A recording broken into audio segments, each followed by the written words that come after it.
He's missed the shoulder. It's all right, it just goes all the way down.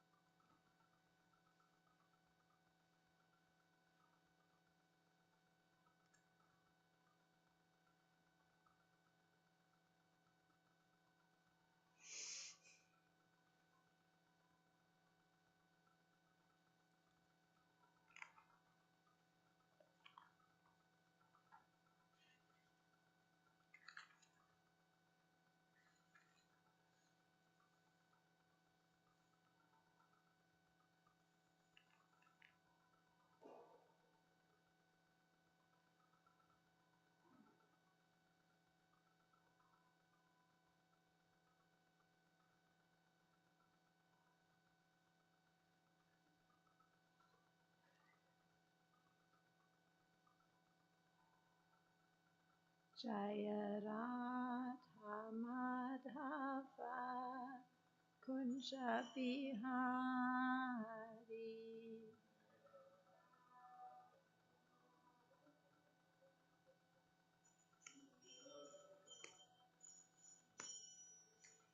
Gopi Jana Vallabha Girivaradari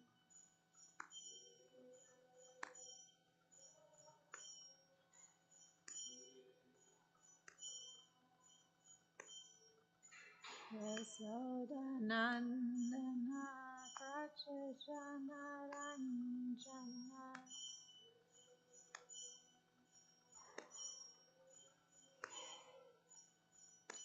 Yamunatira Vanachari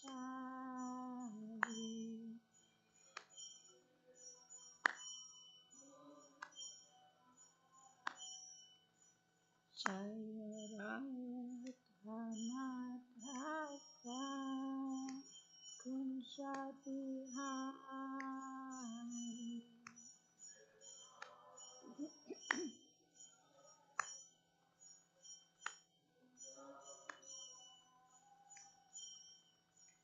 Gopi Jana Vallabha Girivaradari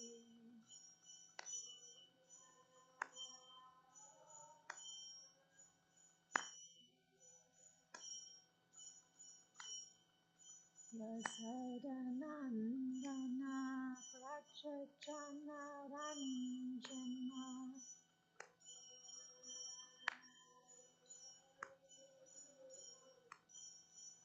Yamunatira Vanachari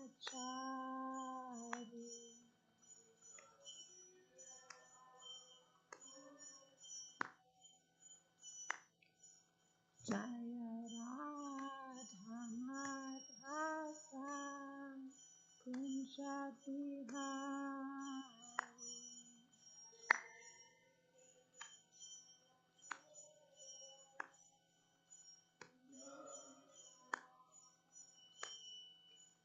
Gopi Jana Vallabha Girivaradari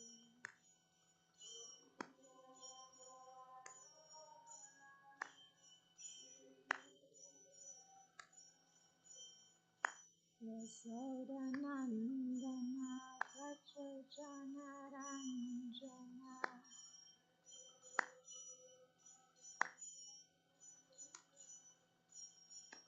Yamunatira Vanachari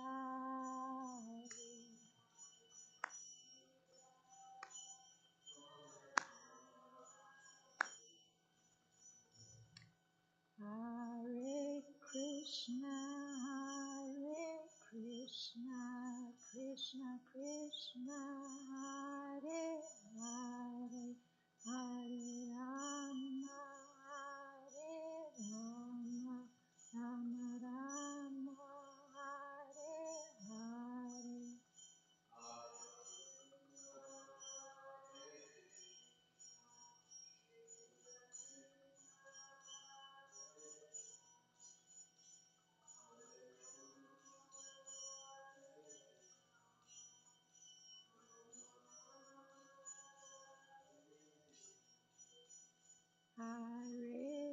Krishna,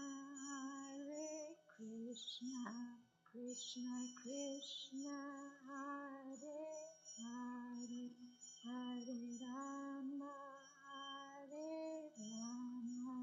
Rama Rama, Hare Hare.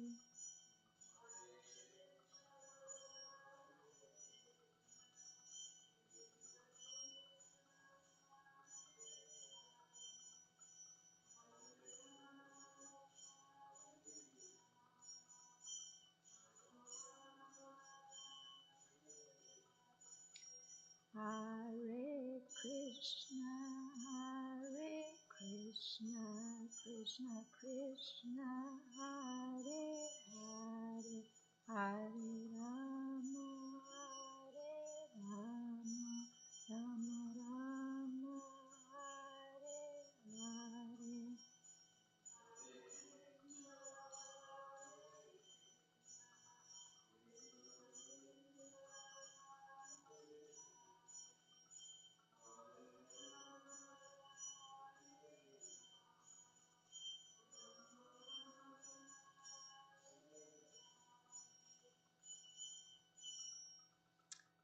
Kishore Kishori ki jai, Jagannath Baladev Subhadra Narayani ki jai, Gaunitai ki jai, Srila Prabhupada ki jai.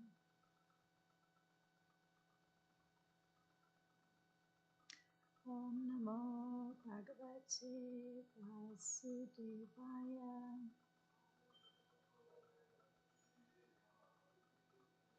Om Namo Bhagavate Vasudevaya. Om Namo Bhagavate Vasudevaya.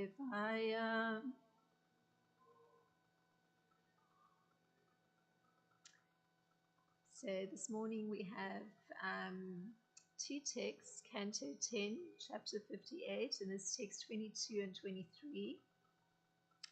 And we'll be chanting together text 22. Kalinditi Samakyata Yasami Yamuna Jale Nirmite Pavane Pitra Yavad Achyuta Darshanam Kalinditi Samakyata Vasami Yamuna Jale Nirmite Pavane Pitra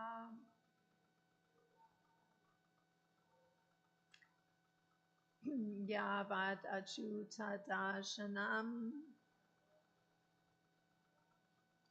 Kalinditi Samakyata Vasami Yamuna Jale Nirmite Pavane Pitra Yavad Achyuta Darshanam. Let's chant.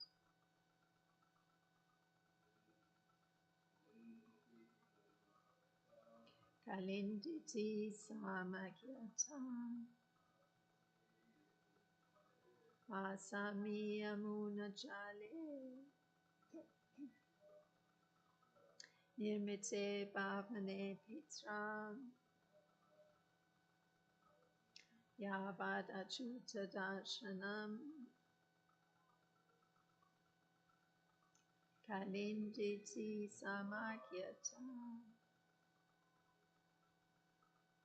Vasami Yamuna Jale Nirmite Pavane Pitra Yavad Achyuta Darshanam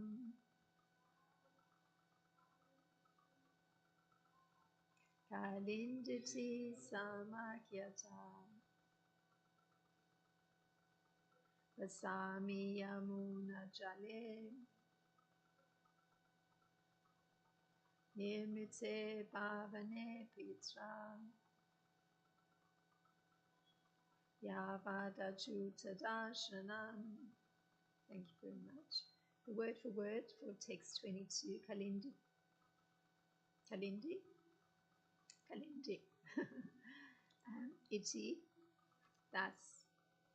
Samakyata, named. Vasami, I am living. Yamuna Jale, in the water of the Yamuna. Nirmite, built. Bhavane, in a mansion. Pitra, by my father. Yavati, Yavata, I think, until Achyuta of Lord Krishna, Darshanam, the seeing. And the translation for text 22. I am known as Kalindi, and I live in a mansion my father built for me within the water of the Yamuna. There I will stay until I meet Lord Achyuta. And the purport, EBT purport. Since Kalindi was a beloved child of the sun god himself, who would dare disturb her? From this incident, we can appreciate the beautiful spiritual processes executed in previous ages by great souls. Unlike the so-called love in worldly, quote, love affairs, close quote, beautiful Kalindi's love for Lord Krishna was pure and perfect. Even though Kalindi was a tender young girl, her determination to marry Krishna was so strong that she arranged for her father to build her a house in the Yamuna, where she would perform severe austerities until the day her beloved came. And text 23. Tata Vadat Budakesho Yasudevaya Sopitam Ratam Aropya Tati Vidvan Dharma Rajam Upagamat. And the translation for text 23. Sukadev Goswami continued. Arjuna repeated all this to Lord Vasudev, who was already aware of it. The Lord then took Kalindi onto his chariot and went back to see King Yudhisthira. Om Jnanatimrandasya Gananjana Shlakaya Chakshurunmilitam Yena Tasmai Shri Gurave Namaha. Shri Chaitanya Manopistam Stapitam Yena Bhutale Svam Rupa Gadamayam Dadati Swapadantikam Bandeham Shri Guru Shri Utak Padakamalam Shri Guru Vaishnavam Sha Shri Rupam Sagrajatam Sahagana Ragutam Vitam Sajivam Sadvaitam Savadutam Parijana Saitam Krishna Chaitanya Devam Shri Radha Krishna Padan Sahagana Lalita Shri Vishaka Vitam Sha. Hey Krishna Karuna Sindhu Dina Bando Jagatpate Gopesha Gopika Kanta Radha Kanta Namostate Tapta Kanchana Gaurangi Radhe Vrindavaneshwari Vrishabhanu Sute Devi Pranamami Hari Priye Panchakalpatarubhyas Chakripa Sindhubhya Evacha Patitanam Pavnebhyo Vaishnebhyo Namo Namaha Nama Om Vishnu Padaya Krishna Prasthaya Bhutale Shrimati Rama Padaswami Iti Namine Nama Om Vishnu Padaya Krishna Prasthaya Bhutale Shrimati Bhaktivedanta Swami Iti Namine Namaste Saraswati Deva Gauravani Pracharine Navishesha Sunyavadi Paschatya Deshatarine Jai Shri Krishna Chaitanya Prabhu Nityananda Shri Advaita Gadadhar Shivasadi Gaura Bhakta Vrinda Hare Krishna Krishna Krishna Hare Hare Hare Rama Rama Rama Hare Hare.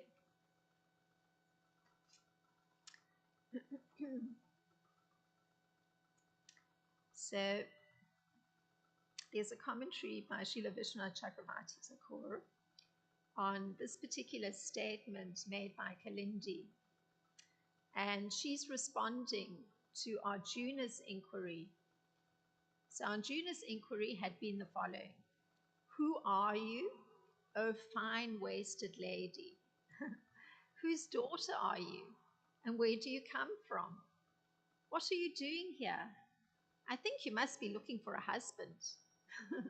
Please explain everything, O beautiful one. That was in text 18. So the commentary of Srila Vishwanath Chakravarti Thakur has Kalindi expressing her response in this kind of way. So this is how she responds. So we heard two prior responses, but ones we're looking at here.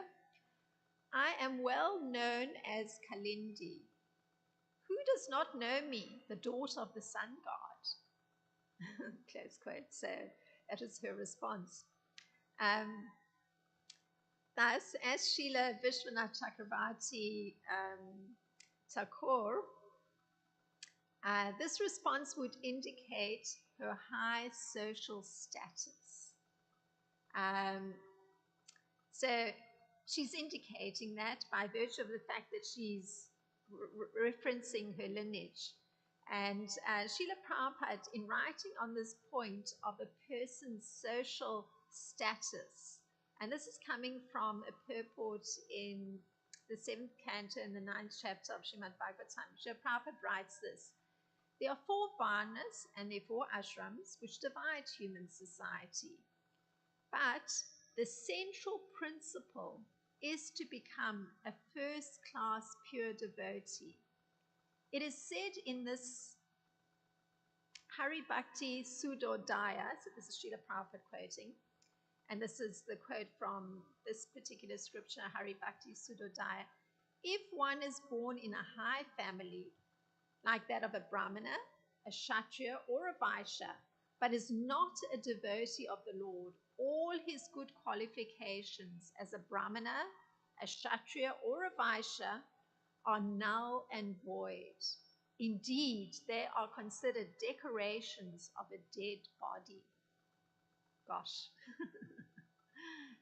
So, in the case of Kalindi, she references her birth.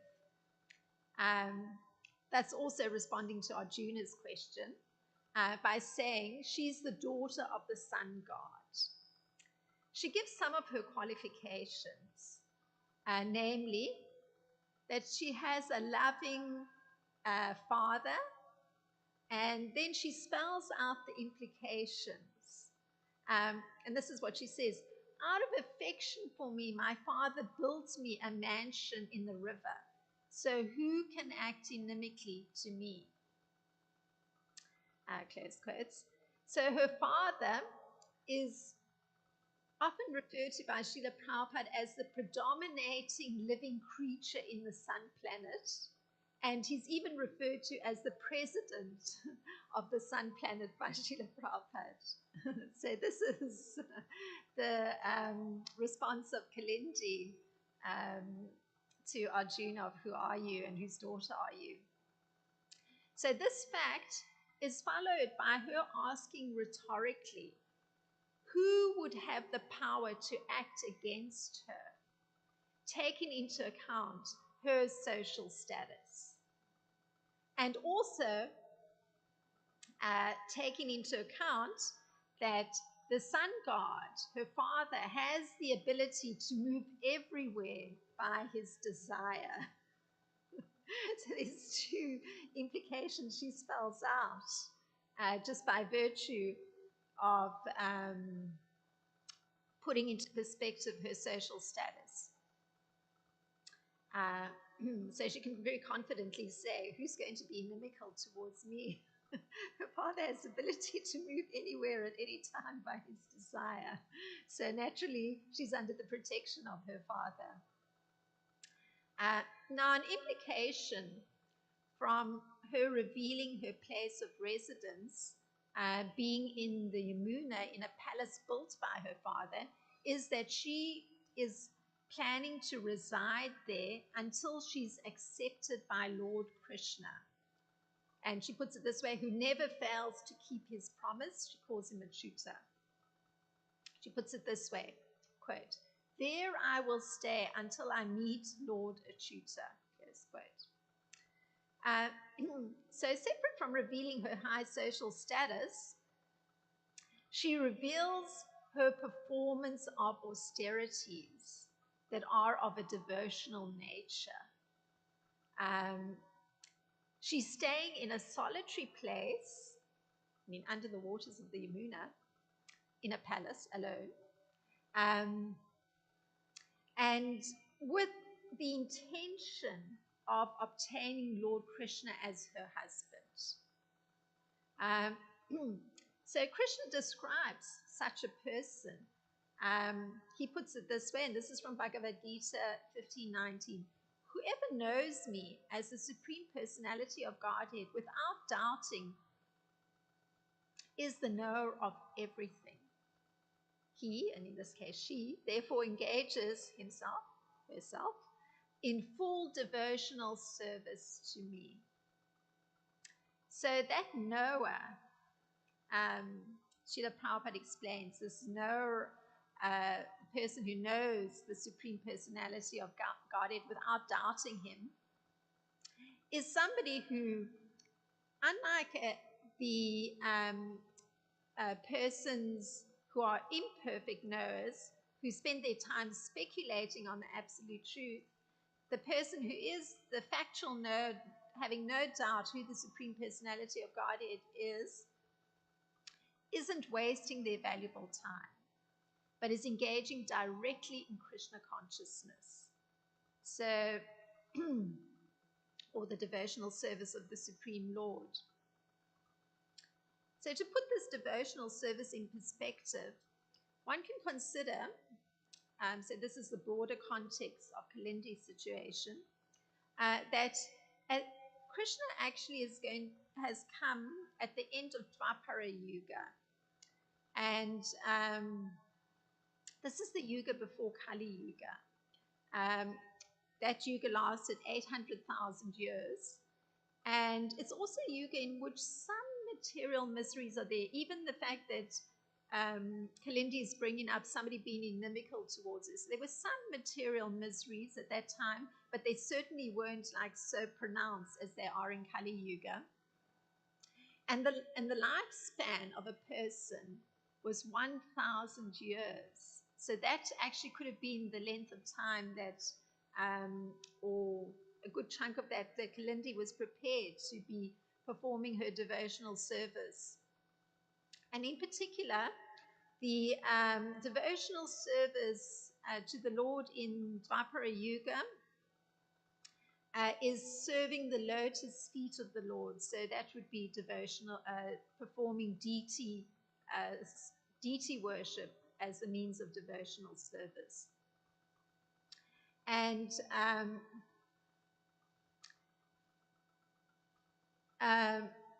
in the Tetra Yuga, it was through sacrifice, and in the Satya Yuga, by meditating on the Lord. So one can take it that Kalindi's devotional service was serving the Lord's lotus feet. So deity worship. If one analyzes how Vedic knowledge is learned, because, that's also a factor we have to take into account because we're hearing that she's a very young girl. One would say that it's through oral reception. It means that one receives that knowledge through authorities like Lord Krishna and his representatives. And in her case, her father being the sun god, we know that he certainly had this knowledge of devotional service because it had been spoken through Lord Krishna to the sun god, and so one understands that through that lineage, that knowledge would have been there. So Srila Prabhupada gives an injunction that living entities who hear the Bhagavad Gita from Lord Krishna, they are living entities who are always subordinate or willing to be subordinate to the Supreme Lord, and they come to know the purpose of the Vedas. So it's a whole orientation of one's being in a particular kind of way. And that's, I'm highlighting all these different facets just to give some very complete picture of Kalindi. And following on this, you can also consider Lord Krishna's promise. And this is how he puts it. It's in Bhagavad Gita 15.20. This is the most confidential part of the Vedic scriptures, O sinless one, talking to Arjuna, and it is discussed now by me. Whoever understands this will become wise, and his endeavors will know perfection. So quite extraordinary. It's a promise he's making that, just having this kind of attitude of subordination, this willingness to hear the Bhagavad Gita from Lord Krishna. Krishna is saying that actually whoever understands this knowledge actually becomes very wise, and his endeavors will know perfection. So this is Bhagavad Gita 15.20. So Srila Prabhupada explains this. By understanding the philosophy of Krishna consciousness and engaging in the transcendental service of the Lord, everyone can become free from the contamination of the modes of material nature, meaning like how one's nature is driving one. So devotional service is a process of spiritual understanding. And wherever devotional service exists, material contamination cannot coexist. So it means that one's nature, or the pushings of one's nature, it doesn't coexist with performing devotional service. Devotional service becomes prominent and keeps one protected from that pushing of the material nature. And Kalindi, in fact, she states, and this is a different Acharya, Srila Jiva Goswami writing, and this is Srila Jiva Goswami, on seeing him and his accepting me, my austerities will bear fruit. This is what Kalindi is expressing. So just this idea of how devotional service is a process of spiritual understanding. Kalindi is expressing her understanding that just on seeing Lord Krishna and his accepting her, her austerities will bear fruit. And this is tying up with what Lord Krishna had promised, that whoever understands this knowledge will become wise, and his endeavors will know perfection. And she's understanding that. She says, my austerities will bear fruit. And indeed, devotional service to the Lord and the Lord himself are none different, because they are the devotional service to the Lord takes place within the internal energy of the Lord. And she says, there I will stay until I meet Lord Krishna. So she's already residing in the internal energy of Lord Krishna by virtue of the fact that she's performing devotional service. She already has the understanding that she can be sure that her austerities are going to bear fruit. She will see Lord Krishna. That's her intention. So, Krishna has promised that. Your endeavors will bear all your endeavors will reach perfection. So, or no perfection. So Srila Prabhupada, he continues, in this kind of explanation of this particular very important understanding of how one's endeavors in devotional life will bring perfection. He puts it this way: the Lord is said to be the sun, and ignorance is called darkness. Where the sun is present, there's no question of darkness. Therefore, wherever devotional service is present, under the guidance of a bona fide spiritual master, there's no question of ignorance. So again, that idea that they can't exist together, whatever one's nature is and whatever weaknesses are there, it doesn't coexist exactly with devotional service. Devotional service overrides and protects So the position of Lord Krishna that was revealed in chapter 15, since I'm drawing from the chapter 15 to highlight these particular statements of Lord Krishna, to reinforce Kalindi's absolute certainty that her austerities are going to bear fruit. It's the chapter on the yoga of the Supreme Person. And Krishna tells Arjuna, this is Krishna, this material world, which is moving by the wheel of karma, is like a banyan tree. This imperishable tree has its roots growing upward, and the Vedic statements that indicate the performance of fruitive activities are its leaves. The branches of this tree spread downwards. This tree has been manifested by my will, so the fruit of the living entity's labor can be awarded to them. One who knows this tree is the knower of the Vedas. And the next text. It is very difficult to ascertain the real form of this tree in the material world, as well as where it begins and where it ends and where its foundation is. One should search for the absolute truth by cutting down the strongly rooted banyan tree with the sharp weapon of detachment. Thereafter, one must see the place from which, having gone, one never returns, and there surrender to the Supreme Lord, from which everything has emanated and has I put here extended, I don't know if it's existed since time immemorial. So these verses paint a certain picture of getting out of the material world or out of material entanglement. And the basic principle of devotional service is shown, which is detachment from one's material activities and attachment to the transcendental service of the Lord. So this is the means of cutting down this tree, this attachment to the transcendental service of the Lord, which automatically allows detachment from material activities. So the tree that's described here is the tree that usually you see reflected in water. It's upside down, like on the bank of a river. So the tree of this material world is but a reflection of the tree of the spiritual world, which is the real tree. And Srila Prabhupada explains, desire is the real cause of things being situated in this reflected material light. So according to your desire, you see in a certain way. So if your desires are material, you're going to see that reflection. You're not going to be seeing the real tree.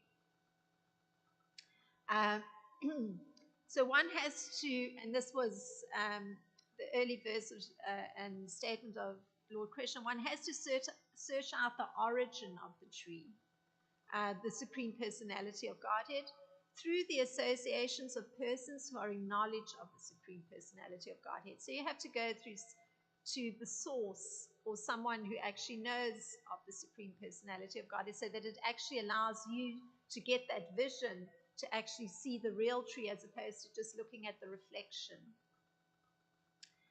So by understanding, one becomes gradually detached from this false reflection of reality.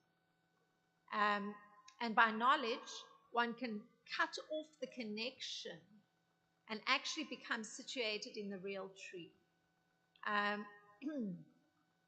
So it's a gradual process where you're getting, it's an odd thing, isn't it, to think that one's attached to the reflection of something that's it's not actually real. So one has to gradually become detached from this false reflection of reality. And naturally, knowledge, having found a person who carries such knowledge, one can cut off the connection, because there is an emotional tie, a mental tie to this false reflection of reality, so that one can become actually situated in the real tree, the tree of spiritual knowledge. So Interestingly, this association of persons in knowledge of the Supreme Personality of Godhead are highlighted in the case of Kalindi by the commentary to the next verse. So that was text 23. Srila Vishwanath comments on text 23, giving Krishna's words. So I'll read that verse again, so it refreshes. Sukadev Goswami continued, Arjuna repeated all this to Lord Vasudev, who was already aware of it. The Lord then took Kalindi onto his chariot and went back to see King Yudhisthira. So here are Krishna's words. And this is Srila Vishwanath Chakravarti Thakur having insight. So he's seeing Kalindi. Ah, my beautiful one, I am your most desirable Lord Vishnu.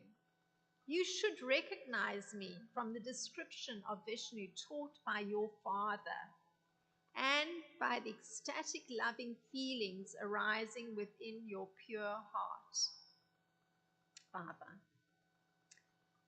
So here's that moment that Kalindi's been waiting for.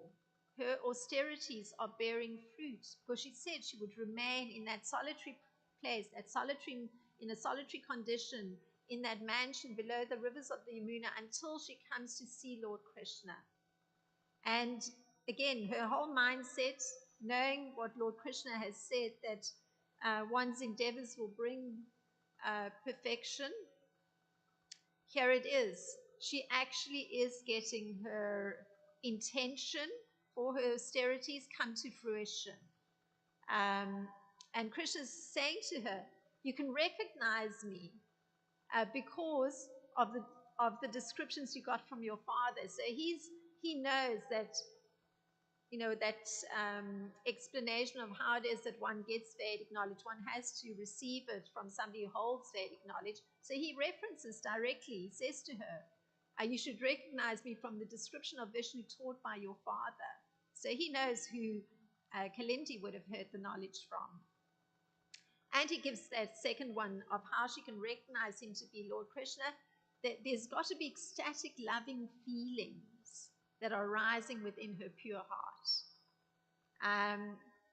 So if we look at this, Krishna's statement to Kalindi, those ecstatic feelings that arise in the heart are part of distinguishing between Lord Krishna and Lord Vishnu. And this is explained by Srila Rupa Goswami. He says, although the forms of Lord Vishnu and Lord Krishna are none different, according to the statements of scripture, Krishna's form is shown to be superior because of his rasas, which are endowed with the highest type of prema. So there's feelings that are reciprocal between Krishna and his devotee. And particularly when one is in a state of loving Krishna, one's come to prema.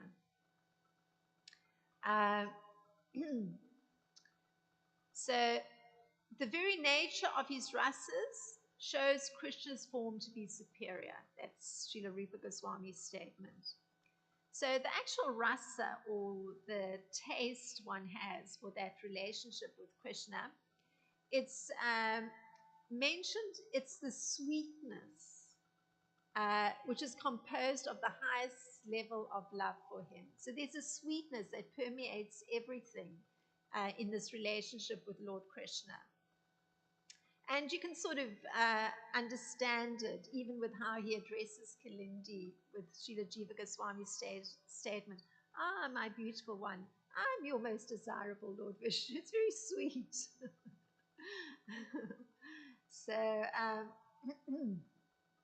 So this follows Krishna's action, and this is Srila Vishwanath Chakravarti Thakur again. After saying this, Lord Krishna lifted Kalindi onto his chariot because he knew her mind right from the beginning. So Krishna understood perfectly her mind. So this rounds off Krishna's promise, because that was Kalindi's whole certainty about the correctness of her performing austerities, possibly her deity worship, with the intention of seeing Lord Krishna and marrying him. So this rounds off Krishna's promise that now the moment has come where actually Krishna puts Kalindi on his chariot. And this is how Krishna's promise had been, quoting, very quickly he becomes a righteous person, or she becomes a righteous person, completely devoid of contamination. O son of Kunti, talking to Arjuna, you declare that my devotee never perishes. So this is another promise of Lord Krishna. That a person who has done these kind of practices, having performed devotional service to him, and having this problem of the pushings of their material nature, still one comes to a point of being completely devoid of these contaminations. And Srila Baladev Vijayabhusan writes that with the entrance of bhakti in his life or in her life, sinful actions are not taken seriously. So traces of lust and anger should be considered insignificant. Because actually a person is attaining complete cessation of lust and anger permanently, just by virtue of the fact that they're performing devotional service. So this is interesting. I mean, I saw a video recently dealing with, it was a very difficult video. It was three devotees, one discussing or sort of overseeing a discussion. There was a young man who had grown up in Vrindavan and who had confronted publicly in England a particular personality who was suspected of child molestation within ISKCON.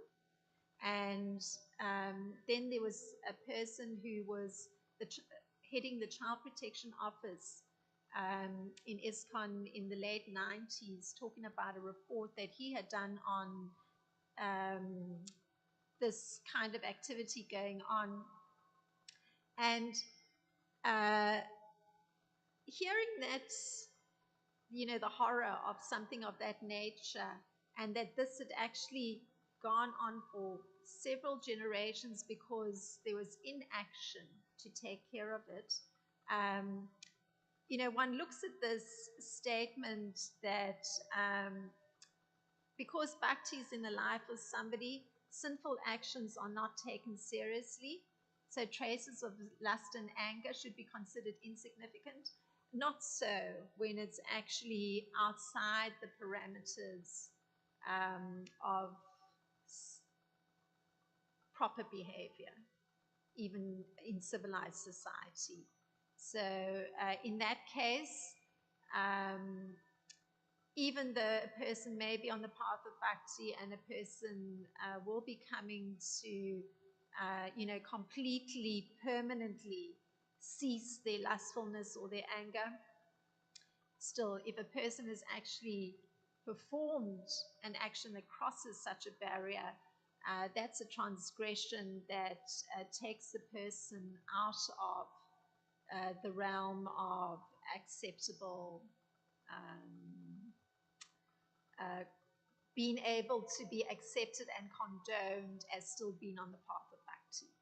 So I'm just commenting on this because I happened to see this video. It was part of my husband's work for the GBC leadership course that he's doing, and it had some relevance to this, or not directly relevance in terms of Kalindi and the picture I wanted to paint, but I just needed to add that as an adjunct because it's a very sensitive thing, and there can't be tolerance for when there's crossing of a line that is actually harmful to other human, especially young humans that are in a more helpless, dependent condition. So sorry to end on that note, but this is something of an examination of this young girl, Kalindi, and her austerities and her desire to actually perform those austerities with the intention of knowing Krishna, and actually coming to this point where she's seen Krishna and is being lifted onto the chariot. And I hope the background explanation sort of shed light on the simple external. And if there's any thoughts on the subject matter.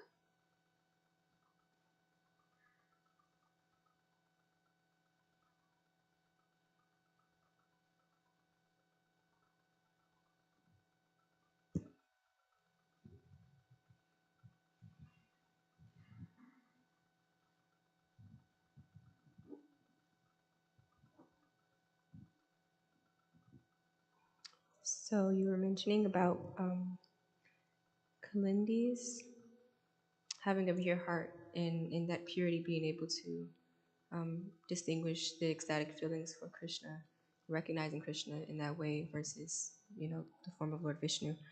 And initially, when I was thinking about my question, it was more of a doubt of like, is it really possible for us to have such a pure heart in Kali Yuga?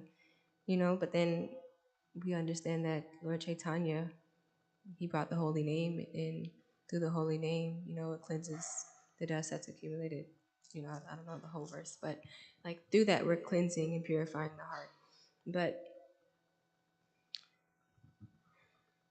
I guess in that process, like how do we know when our heart has been purified? And does it ever get to a point of, full purity, or do we not experience that until after we've left this body? So the question is, how do you recognize that the heart is becoming pure by the process of chanting, which the incarnation of this age, Lord Chaitanya, had brought to purify the heart, the process? Your question had the thing, do you only realize that near the time of death? Was that what you said? Well, performing devotional service, and in this age, that process is the chanting of the Maha Mantra, is supposed to or can be measured in terms of its effect on the heart. And how it's measured is one performs certain material activities, and just through taking up this process of devotional service, particularly the chanting of the Maha Mantra, one observes that over time one starts to lose the taste for certain material activities. And it has to do with the fact that one's bringing the mind under control through the chanting of the Maha Mantra. So it's not the direct purpose. The direct purpose is to awaken love in the heart, because that's any service in relation to Krishna. That's how Krishna says you recognize him. You start to experience loving feelings towards him, and particularly as one progresses on the path. So the mind being brought under control has a lot to do with regulating one's activities. And one becomes aware through taking up this process of devotional service that one's activities become very regulated. One does a certain thing at a certain time in a certain sequence, and it calms down the mind, and the mind isn't looking externally for something to make it happy. There's internal happiness just from the order and the satisfaction of completing one's tasks, performing one's duties. And indeed, over time, that visible detachment starts to manifest. And this really is over time.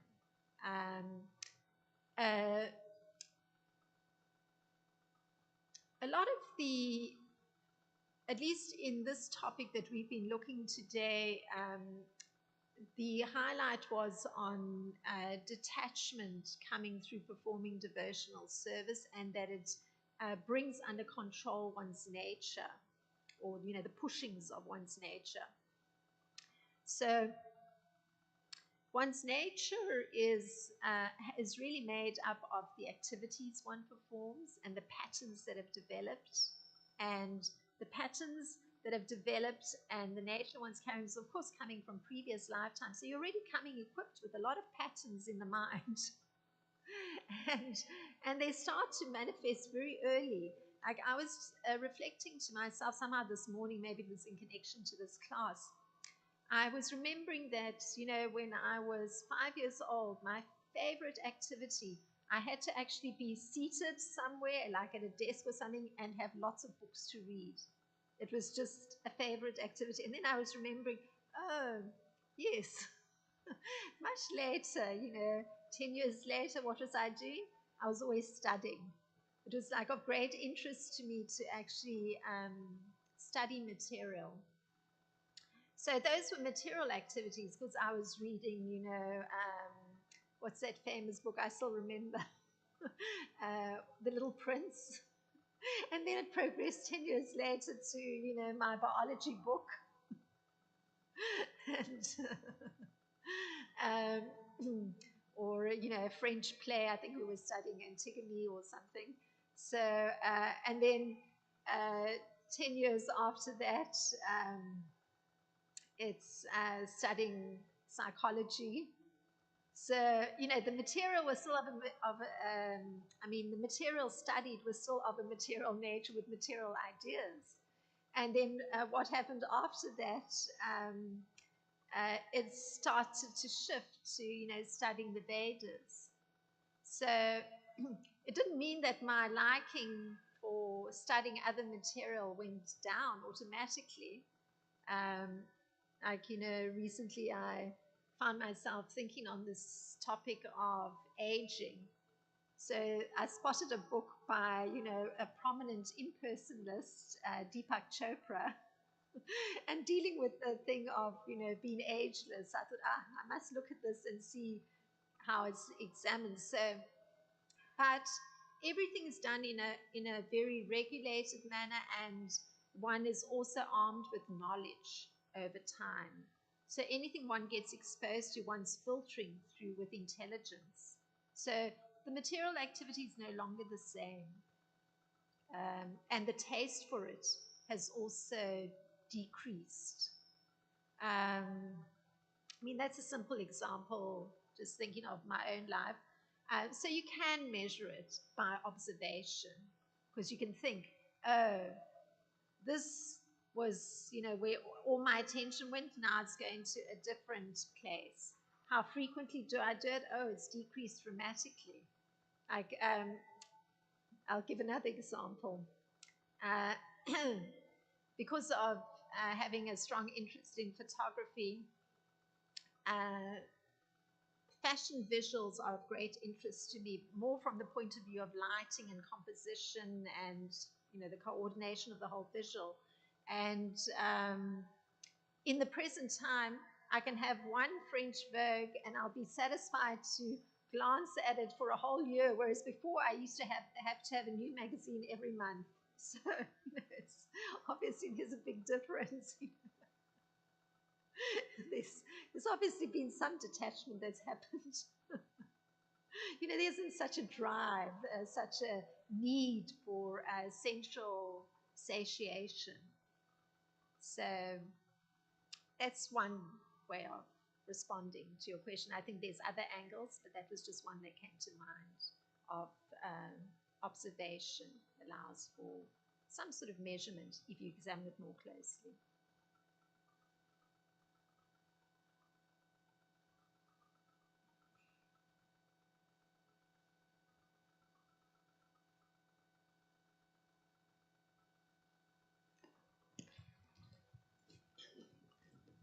Thank you for your class once again. My thought is, if it's okay to share, just thought is that there's so many different angles, like you say, about purity. Like we see Prabhupada and then we see Bhaktisiddhanta Saraswati, and there's no difference between the purity of these different souls. But there's a big difference in their life patterns, what they did and what they didn't do. So my thought is that it's always important to have be in the company of pure devotees and be in the shelter of Guru, and not, and especially not to judge the purity of others by their external activities, because the heart is the soul, and even to come to this level takes a certain amount of purity of intention and realization to even be here and practice. So we should never try to judge others by and think that they're not pure because of any external activity. And we should try to discuss more and try to really learn more about this topic. So it's a lot to it. Yeah, it's a comment, and I beg to disagree with you. And why I say that is I do agree from the point of view of being very cautious to be judgmental. But I think there is necessity to adhere to dharmic principles. So if one is seeing behavior that's clearly outside of acceptable behavior, it is correct to consider it criminal if need be, even if the person is engaged in the bhakti process. If it's criminal, it's criminal. And it is, the video I watched was so shocking to me, because what emerged was that in Mayapur there was systemic over 3 decades of children getting molested in some way because of and it must be a cultural thing, this fear of challenging somebody who's in a position of supposed purity because they're on the path of bhakti. So that's a very, one asks, how is it possible? How is it possible that criminal behavior is tolerated? But it's the same thing what you're expressing, that, one should see a person as having bhakti in their heart, and so, you're not judgmental. But there is a line.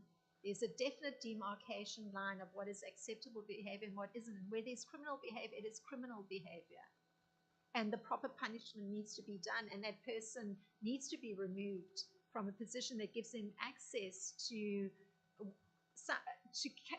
act out something of their nature that is detrimental to others, and also causes so much harm on, in so many ways, on so many levels, to so many other persons other than the immediate person involved. So from that point of view, I say there has to be a demarcation line of, what is actually criminal behavior and what is, still in the range of, acceptable behavior. Yeah. So, but you see this might be, I'm not in, there was a, quarter of a century of holding a position related to children's education. At the present time, I do not have that position, so I don't have a managerial position.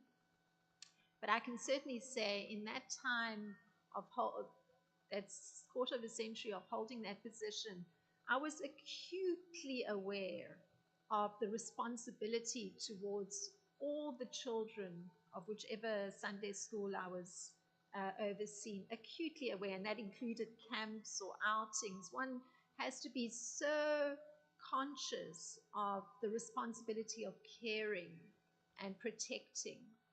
So, and there were certain incidents where, you recognize where there's danger and you have to act immediately and eliminate.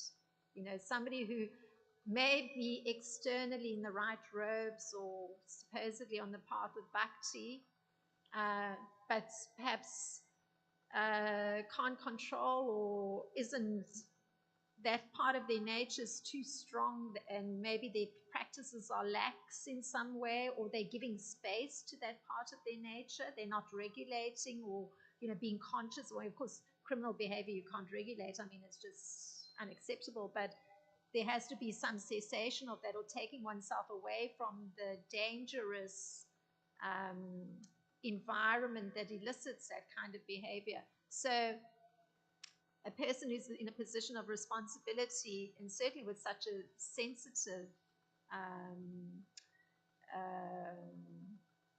in such a sensitive area where there's such great need for hyper awareness, there's no time to be lost. One has to definitely remove a person who's got even the whiff of possible difficulty away from being able to act out something or a situation that will elicit some of their uncontrolled impulses. So from that point of view, there's a sharp line. Yeah, so one can judge, and in fact one should even go much further, definitely take action if there's even the scent of something that's of a criminal nature being present in the behavior of someone. And I can say in that quarter century, there were several incidents where I made sure a person was nowhere near children because I detected there may be some difficulty. So whether I was completely right or wrong, it didn't matter. If there was danger, I acted. You don't want to check to see if you're correct. There's the sign of danger, no. Yeah. So I did judge in certain situations, and I thought that my duty overrode any concerns about whether the person had this intention, that intention, or the third intention. Signs didn't look good, immediately went into action, made sure the person was not going to have access in any way. Anyway, difficult topic, that one, but I'm mentioning it just because it came up that, there is a high tolerance for persons on the path of bhakti, just like you were expressing. One wants to, and one understands, and this was a statement also made by Srila Baladev Vijayabu's son, that generally you don't even take sinful actions very seriously if somebody's on the path of bhakti. But I'm saying, because he's saying lust and anger, it's considered insignificant. But if the person's acting on lust in a way that's outside of civilized behavior, that's a different thing. That's criminal behavior. So you can't practice the same tolerance at all.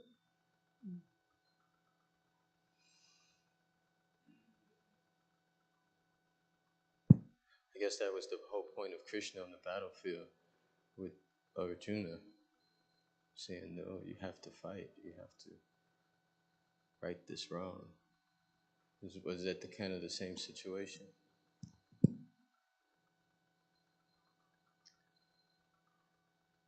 Well, Arjuna had a duty, yes. Yes, and,